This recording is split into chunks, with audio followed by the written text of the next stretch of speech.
Minnesota's music community is mourning the loss of a legend. Jellybean Johnson died 2 days after his 69th birthday, late last week. Maury Glover spoke with Jimmy Jam, who says his longtime friend was not just a talented musician, but also an ambassador of the Minneapolis Sound.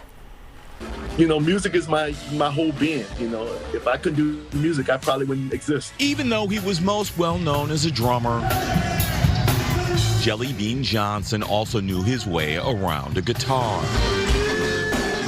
But no matter which instrument he was playing, Jimmy Jam says Jellybean always knew how to keep the beat. Jellybean was just, he just lived and breathed music.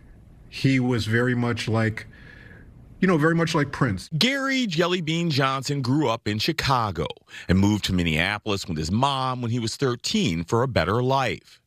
He found kindred spirits through music, forming the band Flight Time with Jam and Terry Lewis.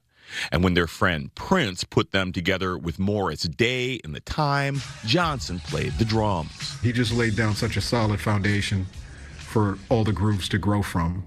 But it also is very much like his character, just solid dude. Jellybean eventually went to work for Jam and Lewis at Flight Time Records, where he wrote and produced for artists like Alexander O'Neal. And helped turn a piano riff from Janet Jackson into the hard rock anthem Black Cat.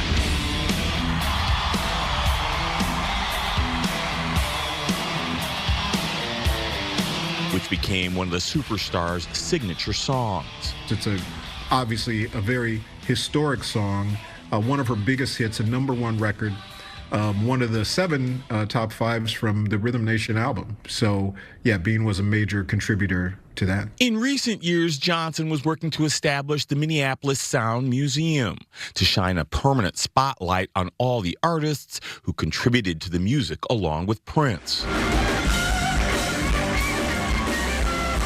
But it's the music that will keep Jellybean's legacy alive with every note. We'll mourn, but we will celebrate, because his was a life to definitely be celebrated. Now, tributes on social media have come from everyone from Sheila E. to Questlove. Jellybean's cause of death has not been revealed. Back to you. What a life and legacy. He certainly left his mark. Absolutely, yeah. All right. Thanks, Maury.